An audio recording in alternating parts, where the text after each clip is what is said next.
আচার এমন একটা জিনিস যেটা খেতে সবাই ভীষণ পছন্দ করে। আর আমার কাছে কিন্তু আমের আচারটা খেতে একটু বেশিই ভালো লাগে। তাই এই আমের সময় আমের আচার বানাবো না সেটা তো হতেই পারে না। আজকে খুব সহজে টক ঝাল মিষ্টি আমের আচার তৈরি করে দেখাবো। নমস্কার বন্ধুরা, মন কিচেনে আপনাদের সবাইকে স্বাগত। আশা করি আপনারা সবাই খুব ভালো আছেন। আজকে খুব সহজে টক ঝাল মিষ্টি আমের আচারের রেসিপি আপনাদের সাথে শেয়ার করছি। আর এই আচারটা আপনারা একবার বানিয়ে 1 বছর পর্যন্ত সংরক্ষণ করে রাখতে পারবেন। আচার তৈরি করার জন্য এখানে আমি মিডিয়াম সাইজের 5-6টা আম নিয়ে নিয়েছি। এখন আমগুলোকে খুব ভালো করে খোসা ছাড়িয়ে নিচ্ছি। আর খোসাটা কিন্তু খুব বেশি মোটা করে কাটবো না, একটু পাতলা পাতলা করে খোসাটাকে ছাড়িয়ে নেব।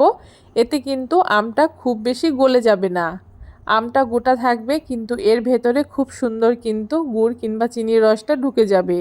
আমগুলোকে আমি এরকম চৌকো চৌকো করে কেটে নিয়েছি, মানে একটা আমকে আমি 8টা টুকরো করে কেটে নিয়েছি।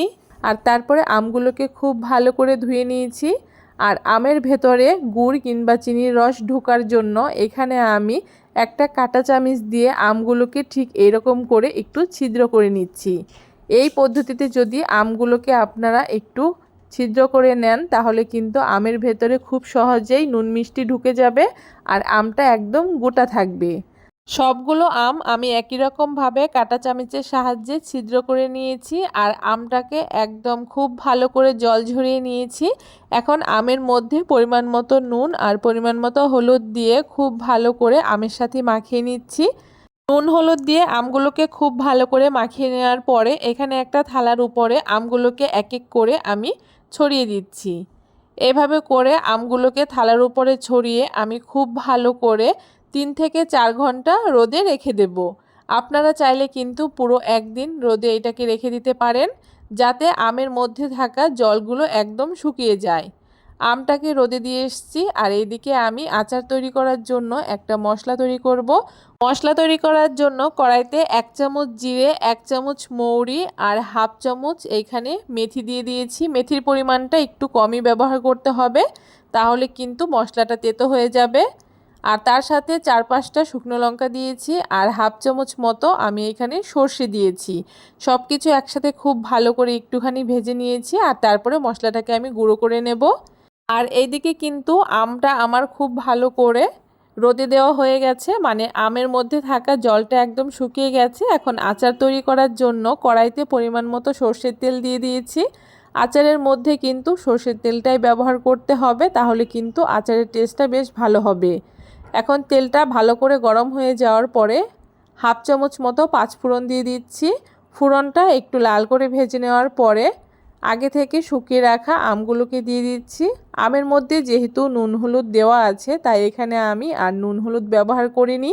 আমটাকে খুব ভালো করে একটুখানি মিশিয়ে নেওয়ার পরে এইখানে হাফ চামচ মতো কাশ্মীরি লঙ্কার গুঁড়ো দিয়েছি। এতে আচারের কালারটা কিন্তু বেশ সুন্দর হবে। কাশ্মীরি লঙ্কার গুঁড়োটা দেওয়ার পরে খুব ভালো করে আমের সাথে মিশিয়ে নিয়েছি আর তারপরে আগে থেকে ভেজে গুঁড়ো করে রাখা মশলা থেকে হাফ চামচ আমি মশলা দিয়ে দিয়েছি। মশলাটাকেও খুব ভালো করে আমের সাথে মিশিয়ে নেওয়ার পরে এখন এখানে আমি মিষ্টির জন্য গুড় ব্যবহার করছি, তবে আপনারা চাইলে কিন্তু চিনিও ব্যবহার করতে পারেন। তবে আচারের মধ্যে গুড়টা ব্যবহার করলে কিন্তু আচারের কালারটা বেশ সুন্দর হয়। এখন গুড়টাকে খুব ভালো করে আমি আমের সাথে মিশিয়ে নিচ্ছি আর এভাবে করে উনানের আঁচটাকে মিডিয়ামে রেখে বেশ কিছুক্ষণ আমের সাথে গুড়টাকে আমি জাল করে নেব।